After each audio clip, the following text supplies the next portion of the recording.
मुन्ना कुल्हाड़ी कंधे पर रखे जंगल की ओर जा रहा था। तभी एक व्यक्ति रास्ते में आ गया और उसकी ओर तिरस्कार भरी नजरों से देखने लगा। मुन्ना, कहाँ चले?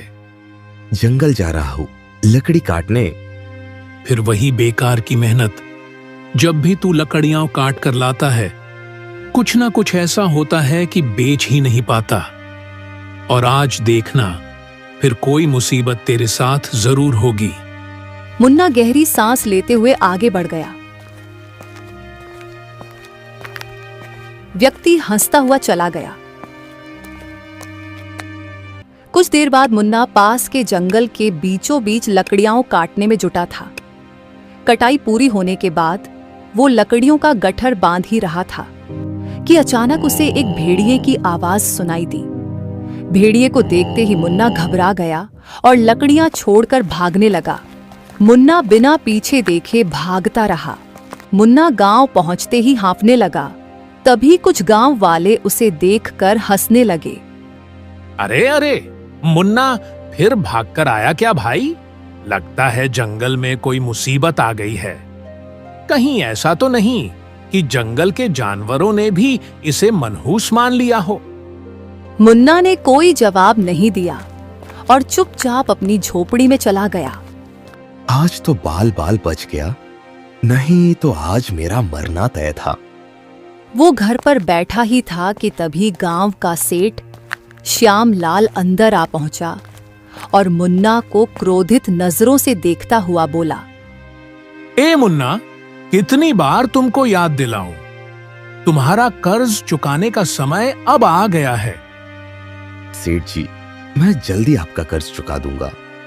वो क्या है कि आज मैंने जंगल में बहुत अच्छी लकड़ियां काटी थी, मगर।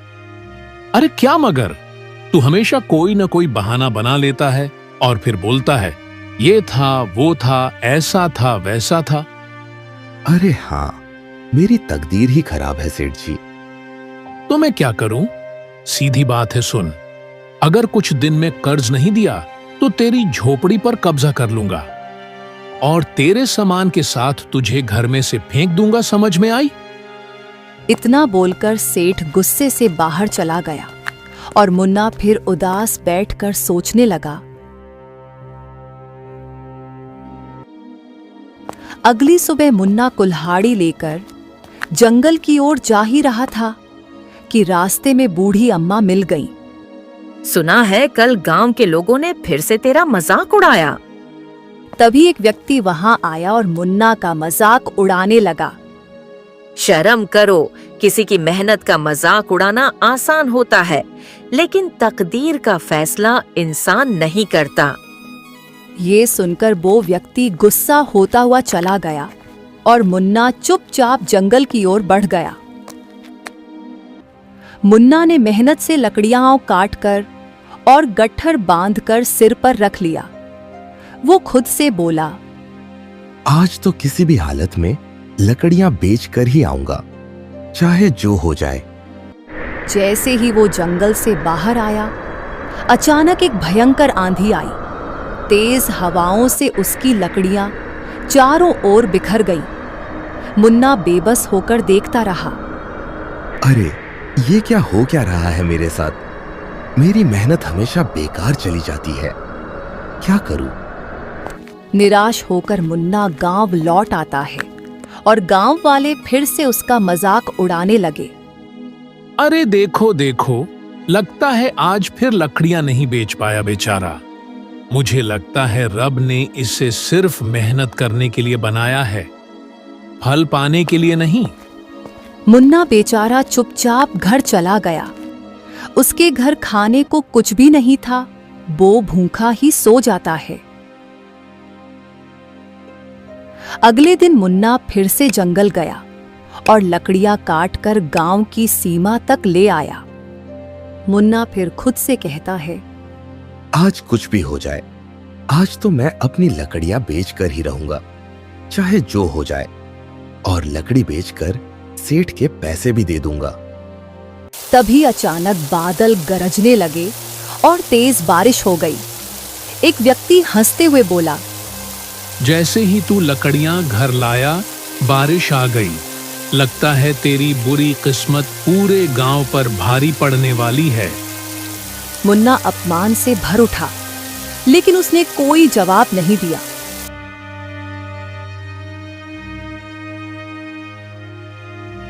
अगले दिन मुन्ना फिर जंगल जाने के लिए तैयार खड़ा था। तभी एक गांव वाला हंसते हुए उसके पास आ पहुंचा।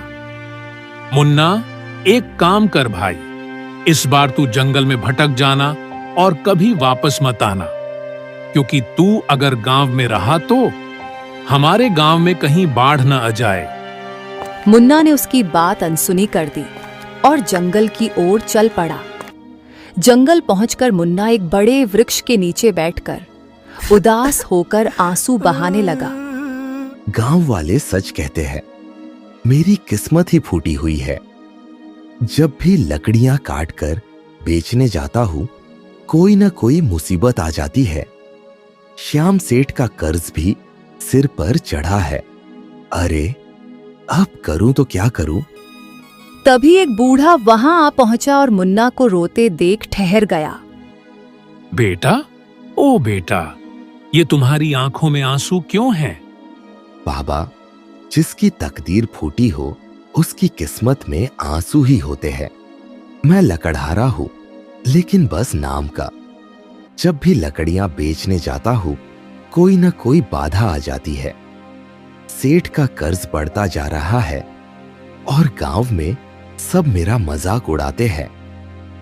बस बस, अपनी तकदीर पर मत रो बेटा। शायद तुम्हारी तकदीर में बड़ा आदमी बनना लिखा हो। मुन्ना चौंक गया और गुस्से में खड़ा हो गया। अरे जाइए बाबा जी, पहले से ही परेशान हूं और आप और मजाक बना रहे हैं। अरे, जिसकी किस्मत में एक ढंग का काम नहीं लिखा, वो बड़ा आदमी कहां से बनेगा? अच्छा हुआ कि गांव वाले यहां नहीं हैं, नहीं तो वो और मजाक बना देते। बूढ़ा मुस्कुराते हुए वहां से चला गया। मुन्ना अपने आप से बोलने लगा। अब मैं गांव वापस नहीं जाऊंगा, जंगल में ही अपना घर बनाकर रहूंगा। नहीं जाना मुझे गांव। मुन्ना कुल्हाड़ी उठाकर जंगल में आगे बढ़ गया। मुन्ना चलते चलते एक खंडहर के पास पहुंच गया। खंडहर को देखकर वो हैरान रह गया। अरे, ये तो बड़ा विचित्र खंडहर है। अंदर क्या है? अंदर चलकर देखता हूं। मुन्ना धीरे धीरे अंदर चला गया। उसने देखा कि वहां सुंदर घने वृक्ष थे। कुछ वृक्ष चंदन के भी थे। उसकी नजर एक विशाल पत्थर की मूर्ति पर पड़ी, जो एक सुंदर लड़की की थी। अरे वाह, ये तो किसी राजकुमारी की मूर्ति लगती है। लेकिन इस खंडहर में क्या कर रही है? मुन्ना मूर्ति के पास बैठ गया और मूर्ति को देखकर मुस्कुराते हुए बोला। क्या वक्त है, क्या समय है? तुम भी अकेली हो, मैं भी। तुम पत्थर की हो, मैं पत्थर का नहीं। लेकिन जब लोग मेरा मजाक उड़ाते हैं, तब मैं पत्थर जैसा हो जाता हूं। मेरा दिल बहुत दुखता है। क्या करूं? जवाब देने का कोई फायदा भी तो नहीं है, है ना? मुन्ना काफी देर तक मूर्ति से बातें करता रहा। फिर पेड़ों को देखकर बोला, हाँ, ये लकड़ी बहुत महंगी बिकेगी, इसे काटता हूं। इतना बोल के वो कुल्हाड़ी उठाकर लकड़ियां काटने लगा और गठरी बनाकर गांव की ओर लौट गया और बाजार में लकड़ी बेचने लगा। तभी एक व्यापारी वहां आ पहुंचा। ओ भैया, ये लकड़ी तो बड़ी सुंदर है। ये तो चंदन की लग रही है। देखो भैया, लेना हो तो लो, नहीं तो आगे बढ़ो। अरे हाँ हाँ, मैं खरीदूंगा। रुको रुको, ये लो भैया, ये लो इसकी अच्छी कीमत। मुन्ना ने खुश होकर धन रख लिया और व्यापारी लकड़ियां लेकर चला गया। तभी वहां एक व्यक्ति आ पहुंचा। अरे मुन्ना, ये तो चमत्कार हो गया।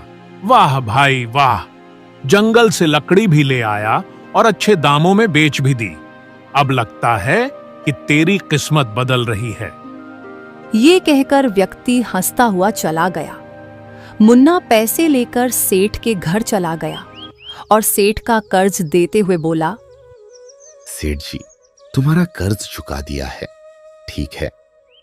सेठ चौंकते हुए बोला, हाँ, अरे अरे, मुझे तो यकीन नहीं हो रहा। तेरी लकड़ियां बिक गईं और इतना धन कमा भी लिया। लगता है तेरी तकदीर बदल रही है, क्यों? मुन्ना बिना कुछ कहे वहां से चला गया, लेकिन उसके कानों में व्यक्ति और सेठ की बातें गूंज रही थीं। क्या सच में मेरी तकदीर बदल रही है? अगले दिन मुन्ना फिर से उसी एक सुनसान खंडहर में पहुंच गया। मुन्ना कुल्हाड़ी लेकर अंदर पहुंच गया। जैसे ही उसकी नजर सामने खड़े चंदन के पेड़ पर पड़ी, अरे, ये कैसे हो सकता है? मैंने तो कल ही इस पेड़ को काटा था, फिर से वही पेड़ खड़ा है। ओरे बाबा रे बाबा, कुछ तो गड़बड़ है। यहां तभी मुन्ना की नजर पत्थर की मूर्ति पर चली गई। वो उसके पास चला गया और उसे ध्यान से देखने लगा। तुम्हें पता है, अरे कल पहली बार ऐसा हुआ कि मैंने लकड़ियां काटी और बाजार में अच्छे दामों में बिक भी गई। शायद तुम मेरे लिए भाग्यशाली हो। काश कि तुम मेरी बीबी होती। माफ करना, मुझे तो ये कहने का कोई अधिकार ही नहीं है, लेकिन हाँ, सच कहूं तो जब पहली बार तुम्हें देखा तभी मुझे तुमसे प्रेम हो गया था। अब क्या कर सकते हैं। कुछ देर बाद वो फिर से चंदन का पेड़ काटकर लकड़ियों को बाजार में बेचने चला गया। अब मुझे सच में लगता है मेरी किस्मत मेरा साथ दे रही है। मुन्ना अगले दिन फिर से खंडहर में आ पहुंचा। उसने देखा कि पेड़ फिर से उग चुका था। ओरे बाबा रे, फिर से वही पेड़। ओरे बाप रे बाप, ये तो जरूर कोई जादू लग रहा है। मुझे लगता है ये हवेली जादुई हवेली है। इतना बोलकर वो मुस्कुराते हुए मूर्ति के पास उसके सामने बैठ गया। तुम बहुत ही रहस्यमय हो, लेकिन न जाने क्यों तुम्हें देखकर मेरा मन हल्का हो जाता है। शायद इस खंडर की वीरानी तुम्हारी वजह से कम हो गई है। बहुत दिन बीत जाते हैं। मुन्ना हर रोज खंडर में जाकर मूर्ति से बातें करने लगा और चंदन की लकड़ियों को बाजार में बेचने लगा। उसकी किस्मत चमकने लगी। जो लोग मुन्ना का मजाक उड़ाते थे, अब वही मुन्ना का सम्मान करने लगे। एक दिन मुन्ना मूर्ति के पास बैठकर गहरी सांस लेते हुए उससे बोला, तुम मेरी साथी बन गई हो। तुम्हें देखे बिना मेरा दिन नहीं कटता है। काश तुम पत्थर की नहीं बल्कि जीवित होती। मुन्ना ने इतना कहा ही था कि तभी पत्थर की मूर्ति से एक सुरीली आवाज मुन्ना के कानों में टकराई। मैं कब से तुम्हारी बातें सुन रही थी मुन्ना। तुम्हारी सच्चाई ने मेरे अंदर की आत्मा को जगा दिया है। अब मैं तुमसे बात कर सकती हूँ। पत्थर की मूर्ति को बात करते हुए देखकर मुन्ना घबराकर इधर-उधर देखने लगा। तुम चौंको मत मुन्ना, ये सच है। ऐसा लगता है जैसे मैं फिर से जीवित हूँ। तुम विश्वास नहीं करोगे, लेकिन जब तुम चले जाते हो तो मुझे बहुत बुरा लगता है। मैं हर रोज तुम्हारे आने का इंतजार करती हूँ। मेरा बिल्कुल भी मन नहीं लगता है। अच्छा, और तुम्हारे श्राप का अंत कैसे हो सकता है? मेरा श्राप केवल वही व्यक्ति तोड़ सकता है जो पहाड़ों पर रहने वाली बकरी को वहां रहने वाले दानव से छुड़ा कर लाएगा। इस श्राप का उस बकरी से क्या लेना देना है? बहुत समय पहले मेरी वजह से वो बकरी उस दानव ने पकड़ ली और आने वाली अमावस की रात को वो दानव उस बकरी को मार डालेगा, जिससे उस दानव की शक्ति और बढ़ जाएगी। लेकिन तुम पत्थर कैसे बनी? ये सब होता देख एक बूढ़े ने मुझे बद्दुआ दी थी कि जब तक ये बकरी आजाद नहीं होगी तुम पत्थर की रहोगी। उसकी बद्दुआ से रब ने मुझे ऐसा कर दिया। ठीक है, मैं तुम्हारे लिए वो सब करूंगा जिससे तुम ठीक हो जाओ। पर मुन्ना, वो दानव बहुत खतरनाक है। तुम्हें छुपकर उस बकरी को यहाँ लाना होगा। ठीक है, मैं उस बकरी को यहाँ जरूर लाऊंगा। मुन्ना वहां से चला जाता है। पहाड़ पर एक बहुत ही खतरनाक दानव रहता था। मुन्ना पहाड़ों की तरफ पहुंच जाता है। कुछ देर तक चलने पर मुन्ना उस गुफा के पास पहुंच जाता है। पहले मुझे देखना होगा कहीं दानव जगा हुआ तो नहीं है। मुन्ना चुपके से गुफा के अंदर देखता है। वो देखता है दानव सो रहा होता है। मुन्ना यह देखकर अंदर जाता है। उसको बकरी दिख जाती है। वो चुपके से बकरी के पास जाता है और बकरी को बाहर ले आता है। फिर मुन्ना उस पत्थर की मूर्ति के पास पहुंच जाता है। देखो, मैं इस बकरी को ले आया हूँ। तभी वो मूर्ति एक सुंदर लड़की के रूप में आ जाती है। वाह, तुम तो ठीक हो गई हो। हाँ मुन्ना, तुम्हारी वजह से मैं बिल्कुल ठीक हो गई। मेरी एक गलती ने मुझसे मेरा सब कुछ छीन लिया। अब मेरा तुम्हारे अलावा कोई नहीं। क्या तुम मुझसे शादी करना चाहते हो? हाँ, जरूर। पर मैं बहुत गरीब हूँ और मेरी किस्मत भी बहुत खराब है। तुम मेरे साथ नहीं रह पाओगी। तभी वो पास खड़ी बकरी बोल पड़ती है। तुमने मुझे उस दानव की कैद से छुड़ाया। मैं बोलने वाली बकरी हूँ और मैं एक समय में 1 महीने की बराबर दूध देती हूँ। ये सब सुनकर मुन्ना और मुन्नी चौंके रह जाते हैं। वाह, तुम तो बोलने वाली बकरी हो। ठीक है, हम तुम्हें हमेशा अपने साथ ही पालेंगे। उसके बाद ईमानदार मुन्ना का जीवन बहुत अच्छा हो जाता है और वो अपनी पत्नी और अपनी बकरी के साथ खुशी खुशी रहने लग जाता है।